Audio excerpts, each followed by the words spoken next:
அனைவருக்கும் வணக்கம். இப்போ பார்த்தீங்கன்னா ப்ரீவியஸ் இயர் கொஸ்டின்ல நம்ம இந்த கொஸ்டின் சீரீஸ் கெமிஸ்ட்ரியில யூஜிடிஆர்பி அதுக்கு டிஸ்கஸ் பண்ணிட்டு இருக்கிறோம். ஆல்பா கோச்சிங் சென்டர் சார்பாக இதில் பார்த்தீங்கன்னா கொஸ்டின் நம்பர் 92 பாருங்க.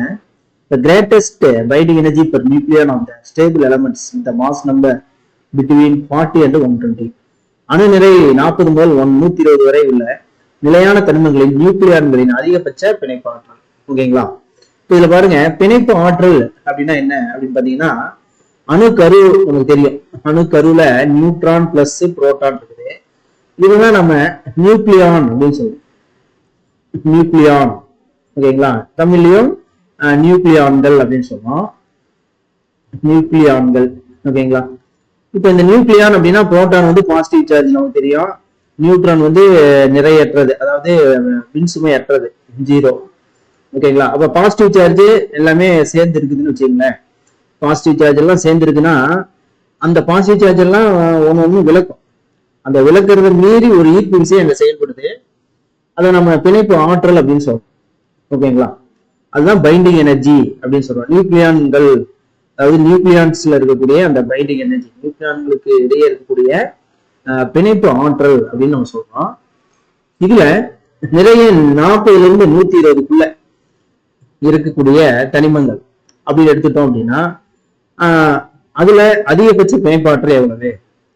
உதாரணத்துக்கு இப்ப முக்கியமான தனிமங்கள், நம்ம எல்லா தனிமங்களுக்கும் ஞாபகம் வச்சு தேவையில்லை. இதுல முக்கியமான தனிமங்களுக்கு நம்ம ஞாபகம் வச்சுக்கோம். ஹைட்ரஜன் வச்சுங்களேன், முக்கியமான தனிமம். ஓகேங்களா? 1.11 மில்லியன் எலக்ட்ரான் வோல்ட், எல்லாமே மில்லியன் எலக்ட்ரான் வோல்ட் வருது. இந்த 2 ஆப்ஷன் நம்ம ஸ்கிப் பண்ணிடலாம். ஓகேங்களா? அடுத்தது ஹீலியம். ஹைட்ரஜன்னா முதல் தனிமம், முதல் அணு எண் 1 இருக்கிறது. ஹீலியம்னா மந்த வாயில நோபல் கேஸ்ல முதல்ல இருக்கிறது ஹீலியம். அதனால அங்க ஹீலியம் எடுத்துக்கிறோம். 7.07 மில்லியன் எலக்ட்ரான். ஓகேங்களா? இரும்பு எடுத்துக்கிறோம். இரும்பு, ஓகேங்களா? இரும்பு 56 அணு நிறை, 8.8 மில்லியன் எலக்ட்ரான் வோல்ட். இந்த ரேஞ்சில் வரக்கூடியது, அதாவது 40ல இருந்து 120க்குள்ள வரக்கூடியது. அடுத்து பாத்தீங்கன்னா யுரேனியம் எடுத்துக்கிறோம். கனமான உட்கரு, ஹெவி எலமெண்ட்ஸ் யுரேனியம்லாம் 7.6 மில்லியன் எலக்ட்ரான் வோல்ட். ஓகேங்களா? இப்ப இதுல அதிகபட்சமா 40ல இருந்து 120க்குள்ள இந்த ரேஞ்சில் இருக்கிறது அயான் தான் இருக்கு, இரும்பு தான் இருக்கு. ஓகேங்களா? இந்த ரேஞ்சில அதிகபட்சமான பிணைப்பு ஆற்றல் அப்படின்னா நமக்கு எவ்வளவு வருது? 8.8, அப்ராக்சிமேட்டா 8க்கு மேல 8.5 அந்த ரேஞ்சில வருது. ஓகேங்களா? அப்ப ஆப்ஷன் சி தான் கரெக்ட், 8.5 மில்லியன் எலக்ட்ரான் வோல்ட். இதுல வருங்க, அண்டத்திலேயே மிகவும் நிலைப்புத்தன்மை கொண்ட அணு எது அப்படின்னு கொஸ்டின் கேட்கலாம். அது பாத்தீங்கன்னா இரும்பு தான். இரும்பு தான் இந்த அண்டத்திலேயே மிகவும் நிலைப்புத்தன்மை கொண்ட அணுவாக இருக்குது. ஏன்னா அது நிறைய 40 120க்குள்ள மிடில் கொஞ்சம் இருக்குது. அதனால இது பாத்தீங்கன்னா இந்த பைண்டிங் எனர்ஜி, பிணைப்பு ஆற்றல் அப்படிங்கிறது அதிகமாக இருக்குது. அடுத்து பாருங்க, ஆரம்ப நிலைக்கும் முடிவு நிலைக்கும் இடையே உள்ள பெரிய சுழற்சி வேறுபாடே உறுதியற்ற நிலைப்புத்தன்மை கொண்ட மாற்றியங்களின் நீண்ட ஆயுட்காலத்திற்கு காரணம் அப்படின்னு சொல்றாங்க. ஓகேங்களா? டேஸ் அது சொன்னது யாருன்னு கேக்குறாங்க. Days suggested that the reason for the long life of metastable isomer must be due to the large spin difference between the initial state and the final state. ஓகேங்களா? அப்ப ஒரு அணு இருக்குன்னு வச்சுங்களேன், ஒரு அணுக்கரு இருக்கு. ஓகேங்களா? எக்ஸ்னு ஒரு அணுக்கரு இருக்கு. எக்ஸ் எந்த தனிமத்தின் அணுக்கரு வேணாலும் இருக்கலாம். அப்ப அது நீண்ட காலத்துக்கு கிலோமீட்டர் நிலையிலேயே ஏன் இருக்குது? எக்ஸ்ங்கிறது இனிஷியல் ஸ்டேஜ்னு சொல்றோம் இல்லைங்களா? இந்த இடத்துல ஆரம்ப நிலை. இங்க இருந்து கிலோமீட்டர் நிலைக்கு போகணும்னு வச்சுங்களேன், எக்ஸ் ஸ்டார் மாறிடும். ஓகேங்களா? இந்த எக்ஸ்ங்கிறது இது ஆரம்ப நிலை, இனிஷியல் ஸ்டேஜ்.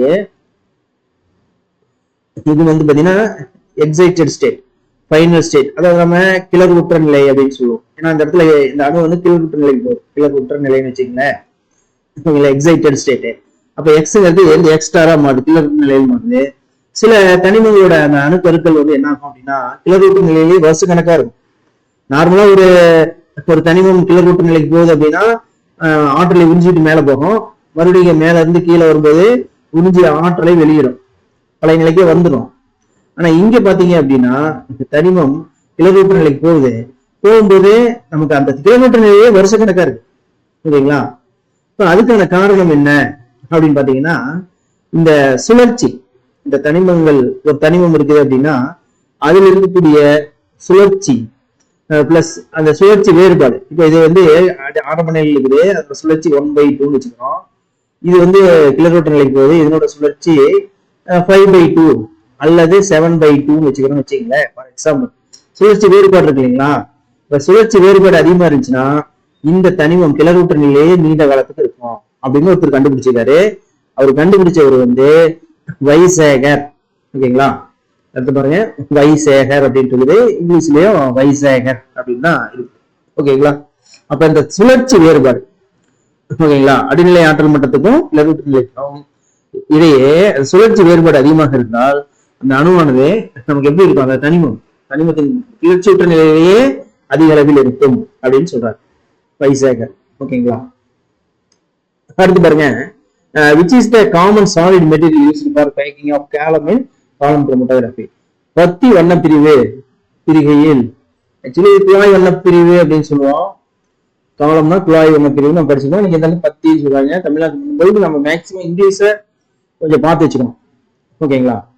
ஸ்டார்டிங்ல படிக்கிறதுக்கு நம்ம தமிழை பயன்படுத்தினாலும் ஃபைனலா இங்கிலீஷ்ல இருக்கிறதுலாம் நம்ம தெரிஞ்சுக்கணும். அப்படிங்கும்போது இந்த இங்கிலீஷ் டெர்மினாலஜியை நம்ம தெரிஞ்சுக்கிறது. குழாய் வண்ணப்பிரிவியில் பயன்படுத்தப்படும் பொதுவாக திண்ம நிரப்பும் பொருள் இது. ஓகேங்களா? நிரப்பும் பொருள் அப்சார்பன்ட் அப்படின்னு சொல்றோம். ஓகேங்களா? Solid material used for packing of column in காலம் குரோமட்டோகிராஃபி. ஓகேங்களா? இப்போ வந்து பாத்தீங்கன்னா இப்ப இந்த இதெல்லாம் வந்துருச்சுனால ஏஐ வந்ததுனால இந்த டிரான்ஸ்லேஷன்ல அந்த அளவுக்கு பாசிபிலிட்டி வராது, இந்த மிஸ்டேக் வரதுக்கான பாசிபிலிட்டி வராது. ஓகேங்களா? முதல்ல ஏஐ இல்ல, நார்மலா ஒரு இதுல டிரான்ஸ்லேட் பண்ணிட்டு இருந்தோம், அல்லது வேற ஏதாவது மெத்தடை பயன்படுத்தி டிரான்ஸ்லேட் பண்ணும்போது அந்த ப்ராப்ளம் வந்தது. இப்போ ஏஐ வந்ததுக்கு அப்புறம் டிரான்ஸ்லேஷன் எல்லாமே நமக்கு பக்காவா மாறிடுச்சு. அதனால ஒன்றும் மேக்சிமம் ப்ராப்ளம் வராது. அதனால நம்ம அண்டர்ஸ்டாண்ட் பண்ணி படிக்கணும். தமிழ்ல படித்தாலும் சரி, இங்கிலீஷ்ல படித்தாலும் சரி, எதுல படிக்கும்போது நமக்கு அண்டர்ஸ்டாண்ட் ஆகுதோ புரிந்து படித்தல் அப்படிங்கிறது தான் நமக்கு வந்து பார்த்தீங்கன்னா ஒரு மிகச்சிறந்த ஒரு மெமரியாக இருக்கும். ஏன்னா ஒரு விஷயத்துக்கு மனப்பாடம் பண்றோம் அப்படின்னா அது மறந்துடும். புரிஞ்சு பிடிச்சோம் அப்படின்னா அது நீண்ட காலத்துக்கு நிலவில் இருக்கும். இந்த புரிஞ்சு பிடிச்சதை நம்ம எடுத்து சொல்லுவோம் அப்படிங்கிறது அவங்க மூலமாகவும் இந்த எடுத்து சொல்வதன் மூலமாகவும் நமக்கு அது நீண்ட காலத்துக்கு நிறைவேற்பதாக இருக்கு. அதனால வந்து பாத்தீங்கன்னா எதையுமே அண்டர்ஸ்டாண்ட் பண்ணி படிக்கணும். அதான் இங்க இம்பார்ட்டன். இதுல பாருங்க, காலம் குரோமட்டோகிராஃபில எதை யூஸ் பண்றோம்னு சொல்லலாம். நார்மலா சிலிக்கா ஜெல் யூஸ் பண்ணலாம். ஓகேங்களா? ஸ்டார்ச் யூஸ் பண்ணலாம். ஓகேங்களா? சார்கோலும் யூஸ் பண்ணலாம். எல்லாமே யூஸ் பண்ணலாம் மேக்சிமம். இந்த மூணுமே ஆன்சர் தான் உங்களுக்கு. அந்த கீ விட்டதுல வந்து பாத்தீங்கன்னா மேக்சிமம் மூணுக்குமே ஆன்சர் கொடுத்துட்டாங்க, மூணுக்குமே மார்க் கொடுத்துட்டாங்க. ஆனா பெரும்பாலும் என்ன யூஸ் பண்ணுவோம் அப்படின்னு பாத்தீங்கன்னா சிலிக்கா ஜெல். ஓகேங்களா? சிலிக்கா ஜெல் தான் காலம் குரோமட்டோகிராஃபில அப்சார்பன்ட்டா பயன்படுத்துறோம். பி தான் இதுல ரொம்ப க்ளோஸா இருக்கக்கூடிய ஆன்சர். அடுத்து பாருங்க, இதே குரோமட்டோகிராஃபி கேட்கறாங்க. தின் லேயர் குரோமட்டோகிராஃபி, மெல்லிய அடுக்கு வண்ணப்பிரிகை படிவு பிரிகை முறையில் அமினோ அமிலத்தை கண்டறிய பயன்படுத்தப்படும் காரணி அது. ஓகேங்களா? இப்ப இந்த மெல்லிய அடுக்கு வண்ணப்பிரிகைனா ஒரு கிளாஸ் பிளேட்டு இது மாதிரி அப்சார்பன்ட்டை கோட் பண்ணியிருக்கோம். ஓகேங்களா? இதை வந்து ஒரு இந்த பேஸ் லைன் சொல்லுவோம், அடிக்கோடு. இதை வந்து ஒரு சால்வெண்ட், ஒரு கரைப்பான். ஓகேங்களா? கரைப்பான்ல இப்படி இது பண்ணும்போது இந்த கரைப்பான் அப்படியே மேலே ஏறிட்டே வரும். இப்ப எந்த இதை பிரிக்கணுமோ அதை இங்கே வச்சிரும். கரைப்பான் மேலே ஏறிட்டே வரும்போது அதுல வந்து பாத்தீங்கன்னா இந்த இது வச்சிருக்கோம் இல்லைங்களா, இதுல கரைஞ்சிருக்கக்கூடியது இப்படி வெவ்வேறு நிறங்களாக கிடைக்கும். இந்த இடத்துல ஒரு சேர்மம் கிடைக்குது, அதே மாதிரி இதுக்கு மேல ஒரு சேர்மம் கிடைக்கிறது, அதற்கு மேல் ஒரு சேர்மம் கிடைக்குது, அதுக்கு மேல இந்த கரைப்பான் மூலக்கூறு, அதுக்கு மேல எது கிடைக்கல, 3 தான் கிடைக்குது. கரைப்பான் மூலக்கூறு இது வரைக்கும் போகுதுன்னு வச்சுக்கோங்களேன், இதுக்கு மேல போகுது. ஓகேங்களா? அப்ப இந்த மாதிரி நிறமுள்ளதாக தெரியும். பிரிந்த சேர்மங்கள் ஏ நமக்கு நீல கலர் இருக்குது, பி கிரீன் கலர் இருக்குது, சி வந்து எல்லோ கலர் இருக்குது. இந்த மாதிரி நிறமுள்ளதாக தெரியும். நிறமுள்ளதாக தெரிஞ்சதுன்னா இந்த இடத்துல நம்ம ஆர்எஃப் மதிப்பு கணக்கெடுக்கிறதுக்கு அது பயனுள்ளதாக இருக்கும். ஆர்எஃப் மதிப்புனா இப்ப ஏக்கான ஆர்எஃப்னா இந்த பேஸ் லைன்ல இருந்து அரிக்கோட்டுல இருந்து ஏ வரைக்கும் உள்ள தொலைவு, மறுபடியும் அரிக்கோட்டுல இருந்து இந்த கரைப்பான் வரைக்கும் இருக்கக்கூடிய தொலைவு, ரெண்டுக்குமான ரேஷியோ தான் ஆர்எஃப். இப்ப ஏ தெரிஞ்சதுனால பிரச்சனை இல்லை. தெரியல அப்படின்னா நம்ம அந்த இடத்துல இப்ப எதெல்லாம் தெரியாதுன்னா அமினோ ஆசிட் தெரியாது, அமினோ அமிலம் தெரியாது. அப்ப அமினோ அமிலத்தை தெரிய வைக்கணும் அப்படின்னா நம்ம நின்ஹைட்ரின் அப்படிங்கிற ஒரு கரண்டியை பயன்படுத்துறோம். அதை ஸ்ப்ரே பண்றோம். இந்த கண்ணாடி தட்டு மேல இந்த நின்ஹைட்ரினை ஸ்ப்ரே பண்றோம். ஸ்ப்ரே பண்ணும்போது அந்த ஏங்கிறது அமினோ அமிலம் வந்து நமக்கு விசிபிளாக தெரியக்கூடியதாக மாறும், கலர் நிறமுள்ளதாக மாறும். இதே மாதிரி ஆல்டிஹைடு கீட்டோன் எல்லாம் தெரியாது. ஓகேங்களா, ஆல்டிஹைடு கீட்டோன், ஓகேங்களா, ஆல்டிஹைடு கீட்டோன் எல்லாம் தெரியாது. அதுக்கு வந்து பாத்தீங்கன்னா 2,4 DNP பயன்படுத்தும். ஓகேங்களா, டிஎன்பினா டைநைட்ரோபினைல் ஹைட்ரஜன், டைநைட்ரோபினைல் ஹைட்ரஜன் அப்படின்னு சொல்றோம் 2,4. ஓகேங்களா, ஏன்னா பினைல் ஹைட்ரஜன்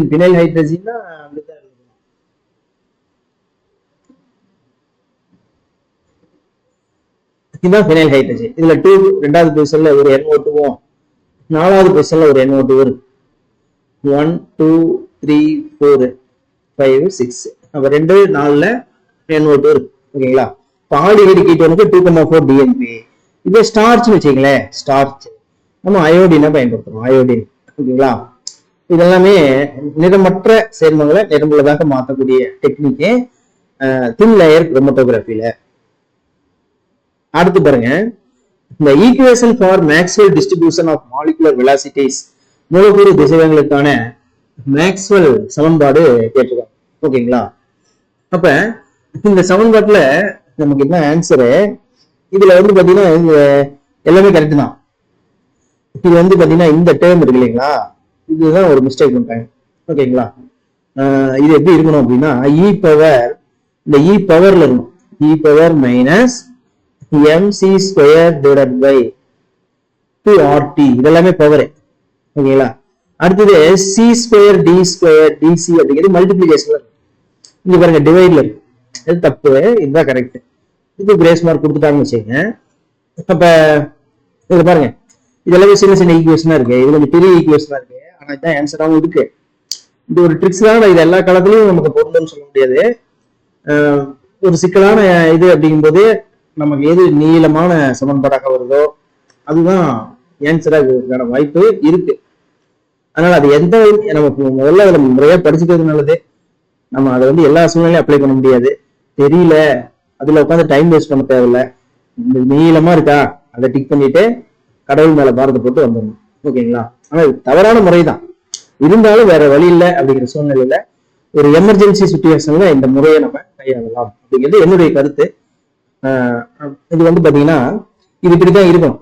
ஓகேங்களா, அப்ப இந்த மேக்ஸ்வெல் டிஸ்ட்ரிபியூஷன் என்ன சொல்லுது அப்படின்னு பாத்தீங்கன்னா, இந்த சமன்பாடு என்ன சொல்லுது அப்படின்னா, ஒரு கொள்கலன் இருக்குன்னு வச்சுங்களேன், ஒரு கொள்கலன்ல வாயு மூலக்கூறுகள், இதெல்லாமே வாயு மூலக்கூறுகள் வச்சுங்களேன். இந்த வாயு மூலக்கூறுகள் இயக்கத்தில் இருக்கு. ஓகேங்களா, அப்ப இது இந்த வாயு மூலக்கூறு, இப்ப இந்த மூலக்கூறு எடுத்தீங்கன்னா ஒரு திசை வேகத்துல, ஒரே திசை வேகத்துல செல்லாது. இது ஒரு திசை வேகத்துல, குறிப்பிட்ட திசை வேகத்துல செல்லுதுன்னு வச்சுங்களேன், இது போயிட்டு பக்கத்துல இருக்கிற வாயு மூலக்கூறோட போகணும். அப்ப அவனோட திசை வேகம் மாறும். மறுபடியும் இந்த பக்கத்துல இருக்கிற வாயு மூலக்கூறு இது மேல வந்து மோதும், அப்ப அதனோட திசை வேகம் மாறும். அப்ப மோதலின் காரணமாக இந்த வாயு மூலக்கூறு திசை வேகம் என்ன ஆகிட்டே இருக்கும், மாறிக்கொண்டே இருக்கும். ஓகேங்களா, அப்ப குறிப்பிட்ட வெப்பநிலையில், இந்த இடத்துல வெப்பநிலையை சொல்லியிருக்கோம், இந்த குறிப்பிட்ட வெப்பநிலையில் ஓகேங்களா எந்தெந்த மூலக்கூறு எவ்வளவு வேகத்தில் செல்லும் அப்படிங்கிறது இந்த சமன்பாடு விளக்குது. ஓகேங்களா, அப்ப இப்ப nitrogen oxygen carbon di oxide இந்த மாதிரிலாம் இருக்குன்னு வச்சுக்கோங்களேன். சப்போஸ் நைட்ரஜன் எந்த வேகத்துல சொல்லலாம் அப்படின்னு நம்ம கணிக்கிறோம் அப்படிங்கிறது இந்த சமன்பாட்டை பயன்படுத்துறோம். இதுல பாருங்க எம் அப்படின்னு கேபிட்டல் எம் இருக்குங்களா, ரெண்டு இடத்துல இருக்கு. ரெண்டு இடத்துலயுமே இந்த எம்ங்கிறது வாயுவின் மோலார் நிறை. ஓகேங்களா, molecular mass of the gas, molecular mass of gas. ஆறுங்கிறது நமக்கு தெரியும், கேஸ் கான்ஸ்டன்ட், வாயு மாறிலி. ஓகேங்களா, 8.314 ஜூல் கெல்வின் இன்வர்ஸ். ஓகேங்களா, அடுத்து வந்து பாத்தீங்கன்னா சி அப்படிங்கிறது மூலக்கூறின் திசை வேகம், இந்த வாயு மூலக்கூறின் திசை வேகம், அந்த குறிப்பிட்ட வெப்பநிலையில இந்த வாயு மூலக்கூறின் திசை வேகம். ஓகேங்களா, அதே மாதிரி இந்த இடத்துல பாருங்க dN/n அப்படின்னு சொல்றீங்களா. அப்ப இது வந்து பாத்தீங்கன்னா fraction of molecule, fraction of molecules. இது வந்து பாத்தீங்கன்னா அந்த திசைவேகத்தில் குறிப்பிட்ட வரம்பிற்குள் இருக்கும் மூலக்கூறுகளோட பின்னம், வாயு மூலக்கூறுகளோட பின்னம். ஓகேங்களா, அதுதான் அந்த fraction of molecules அப்படின்னு சொல்லி, குறிப்பிட்ட திசைவேகத்தில் இருக்கக்கூடிய வாயு மூலக்கூறுகளின் பின்னம். நிறைய திசைவேகங்கள் இருக்கும், அது பர்டிகுலரா குறிப்பிட்ட திசை வேகத்தில் இருக்கக்கூடிய வாயு மூலக்கூறு இந்த மெத்தட் குறிக்குது. அப்ப இதுக்கான சரியான விடை வந்து ஆப்ஷன் டி. ஓகேங்களா? இதுதான் நம்ம ஒரு 5 கொஸ்டின்ஸ். ஓகேங்களா? மீதியை நம்ம அடுத்த வகுப்புல நம்ம பார்க்கலாம். அடுத்த டிஸ்கஷன்ல ஒரு 5 கொஸ்டின்ஸ் நம்ம பிளான் பண்ணியிருக்கிறோம். மேக்சிமம் 5 கொஸ்டின் பிளான் பண்ணியிருக்கிறோம். இதை அப்படியே நீங்க ஒரு கோத்ரூ பண்ணிக்க. எந்த மாதிரியான கொஸ்டின்ஸ் கேட்கறாங்க, ஒவ்வொரு யூனிட்டும் நீங்க படிச்சிருப்பீங்க. 10 யூனிட்ஸ் இருக்கு அப்படின்னா அந்த யூனிட்ல எந்த மாதிரியான கொஸ்டின்ஸ் கேட்கறாங்க, ஓகேங்களா? அது எல்லாமே இது பண்ணலாம். இது எல்லாமே கொஞ்சம் டஃப்பான கொஸ்டின் தான்.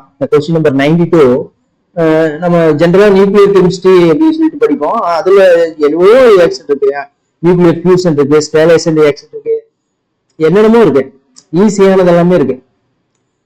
அதே மாதிரி செக்ரே சார்ட், அந்த சார்ட் இருக்கு, என்டிபி ரேஷியோ இருக்கு. அதை பத்தி எல்லாம் கொஸ்டின் கேட்கலாம். ஆனா இந்த மாதிரி ஒரு கொஸ்டின் கேட்டிருக்காங்க, இது டஃப்பான கொஸ்டின். அதே மாதிரி இது யார் சொன்னது அப்படின்னு கேட்கறாங்க, ரொம்ப ரொம்ப டஃப்பான கொஸ்டின். இதுவும் டஃப்பான கொஸ்டின், கணிக்க முடியாது. கணிக்க முடியல அப்படிங்கும்போது நம்ம சொன்ன மாதிரிதான், நம்ம என்னன்னே தெரியல, நம்ம படிக்கவே இல்லை அப்படிங்கும்போது நம்ம என்ன செய்யறது அப்படின்னா ஆப்ஷன் ஏ. ஓகேங்களா? நமக்கு மேக்சிமம் அது நம்ம அந்த மாதிரி முறையை பயன்படுத்தக்கூடாது. இருந்தாலும் வேற வழி இல்லை, எமர்ஜென்சி சுச்சுவேஷன் போது நம்ம அதுல உட்காந்து டைம் வேஸ்ட் பண்ணிட்டு மற்ற கொஸ்டின் விட்டுறக்கூடாது, தெரிஞ்சு கொஸ்டின். அதனால ஆப்ஷன் ஏன்னு கண்ணு முறைட்டு கடவுள் மேல பார்த்து போட்டு இது பண்ணிடணும். ஓகேங்களா? இப்ப இந்த மாதிரி நம்ம ஃப்ளூக்ல போறோம் இல்லைங்களா? இது எப்பெல்லாம் கிளிக் ஆகும் அப்படின்னா, நம்ம ஒண்ணுமே படிக்காம போய் ஃப்ளூக்ல போட்டா அது கிளிக்கே ஆகாது. நம்ம கடினமா முயற்சி செஞ்சு நம்ம நல்ல முறையா அந்த பயிற்சியை மேற்கொண்டு நம்ம ஒரு டெய்லியுமே அதுக்கான டைம் ஒதுக்கி அதுக்கான இதை ஸ்பெண்ட் பண்ணி போய் உட்காந்து அந்த எக்ஸாமுக்கு போய் உட்காந்து முந்தின நாள் எக்ஸாமுக்கு முன்னாடி நல்லா ப்ரிப்பேர் பண்ணி முந்தின நாள் நல்லா தூங்கி நல்லா ஃப்ரெஷ்ஷா போய் உட்காந்து இந்த மாதிரி போடுறோம் இல்லைங்களா? ஒரு ஃப்ளூக்ல போடுறோம், தெரியல நமக்கு, வேற வழி இல்லை, ஃப்ளூக்ல தான் போட்டாங்க அப்படிங்கும்போது 150 கொஸ்டினுமே நம்ம கரெக்டா அடிக்க முடியாது, யாருனாலுமே அடிக்க முடியாது, கடவுள்னால கூட அடிக்க முடியாது. 150க்கு ஒரு 120 கொஸ்டின் தான் கரெக்டா நம்ம அடிக்க முடியும். மீதி ஒரு 30 கொஸ்டின் ஃப்ளூக்ல தான் போடுவோம். ஓகேங்களா? அப்ப அந்த ஃப்ளூக்ல போடுறத நம்ம வந்து கரெக்டா வரதுக்கு 30 கொஸ்டின் ஃப்ளூக்ல போறீங்கன்னா ஒரு 15ஆவது உங்களுக்கு கரெக்டா வரும். ஓகேங்களா? அப்படிங்கும்போது அது கரெக்டா வருது அப்படிங்கிறது நம்மளுடைய முயற்சி தான் அது இருக்கு. ஓகேங்களா? கரெக்டா வருது லக்குன்னு சொல்லுவோம். அந்த கொஸ்டின் வந்து நம்ம ஃப்ளூக்ல அடிக்கிறது கரெக்டா வருது லக்கு அப்படின்னு சொல்லுவோம். அந்த லக்கையே நம்ம தான் உருவாக்கணும். நம்மளுடைய முயற்சி தான் என்ன செய்யும் அப்படின்னு பாத்தீங்கன்னா அந்த லக்கை, நம்மளோட அந்த அதிர்ஷ்டத்தை உருவாக்கும். அதிர்ஷ்டம் என்பது எப்படியே நம்ம தானாவே வர்றது கிடையாது. நம்ம எப்பயோ செஞ்ச முயற்சி, எப்பயோ செஞ்ச இந்த கடின உழைப்பு, இதன் காரணமாக ஒரு நமக்கு நல்ல சாதகமான சூழ்நிலையில வரக்கூடியதுதான் அந்த லக், அதிர்ஷ்டம் அப்படின்னு சொல்லுவோம். அதனால இந்த மாதிரி கொஸ்டின்ஸ் எல்லாம் ரொம்ப டஃப்பான கொஸ்டின்ஸ் தான் இந்த மாதிரி கேட்டிருக்காங்க அப்படிங்கிறதுக்கு ஒரு இதெல்லாம் ஈஸி. எது காலம் இதுல பாருங்க, இதுல ஒரு சிக்கல் இங்க இந்த இதுல என்னதுன்னா எல்லாமே கரெக்டா இருக்கிற மாதிரி. ஓகேங்களா? ஸ்டார்ச்சும் போடலாம், சார்கோலும் போடலாம், சிலிக்கான் ஜெல்லும் போடலாம். இப்போ அலுமினான்னு கொடுத்தான்னு வச்சுக்கேன், அதையும் போடலாம். அலுமினான்னு கொடுத்துட்டானா Al2O3, இதுவும் ஒரு அட்ஜார்மெண்ட் தான். ஓகேங்களா? இப்போ எல்லாமே போடலாம். ஆனா கிரேஸ் மார்க் கொடுத்துட்டாங்க. இனி வரும் காலங்கள் இந்த மாதிரி தவறு வராது. ஓகேங்களா? ஏன்னா ஒரு தடவை டிஆர்பி அனுபவப்பட்டாங்க. இனி வரும் காலங்களில் இந்த மாதிரி தவறு வராது. இது ஈஸியான டைரக்டான கொஸ்டின். ஓகேங்களா? இப்போ அதாவது அமினோ ஆசிட்டை நம்ம நியூமரேட்டர் வச்சு தான் கண்டுபிடிக்கணும். இதை பேஸ் பண்ணி இந்த மாதிரி aldehyde ketone 2,4-DNP starch iodine இதெல்லாமே இது பண்ணிக்கலாம். ஓகேங்களா? அதே மாதிரி இதுல பாத்தீங்கன்னா இந்த equation for Maxwell distribution of molecular velocities, இது ஒரு டஃப்பான கொஸ்டின் தான். அப்போ மேக்ஸிமம் கொஞ்சம் ஓரளவுக்கு டஃப்பான கொஸ்டின்ஸ் தான் கேட்டிருக்காங்க. அப்படிங்கும்போது நம்ம அதுக்கு தகுந்த மாதிரி நம்ம ப்ரிப்பரேஷனை, நம்மளுடைய முயற்சி மற்றும் கடின உழைப்பை நம்ம வந்து பெஸ்டா கொடுக்கணும் அப்படிங்கிறது தான் என்னுடைய. ஓகேங்களா? அனைவருக்கும் வாழ்த்துக்கள். எல்லாம் நமக்கு டைம் இருக்கு அப்படிங்கும்போது நம்மளுடைய இதை வந்து நம்ம ப்ரிப்பரேஷனை ஸ்டார்ட் பண்ணிக்கிட்டே இருக்கலாம். ஓகேங்களா? டெய்லியும் அந்த நம்மளுடைய லட்சியத்தை நோக்கி ஒரு சிறு துரும்பியாவது எடுத்து போகணும். ஓகேங்களா? லட்சியத்தை நோக்கி நம்ம டெய்லி ஒரு பிளான் பண்ணி படிச்சுட்டு இருக்கோம் அப்படிங்கிறது இல்லை. அந்த லட்சியத்துக்கான டைம் இருக்குது அப்படின்னு நம்ம அசல் தந்துடக்கூடாது. கொஞ்சமாவது ஒரு 10 கொஸ்டினாவது அல்லது ஒரு ஒரு குறிப்பிட்ட ஒரு டாபிக்காவது ஏதாவது ஒன்னாவது நேரம் கிடைக்கும் போது நம்ம படிச்சுக்கிட்டே இருக்கணும், லேர்ன் பண்ணிக்கிட்டே இருக்கணும். அப்பதான் நம்மளுக்கு அந்த வெற்றியானது சாத்தியமாகும் என்று சொல்லி அனைவருக்கும் வாழ்த்துக்கள் மற்றும் நன்றி. வணக்கம். ஆல்பா கோச்சிங் சென்டரின் சார்பாக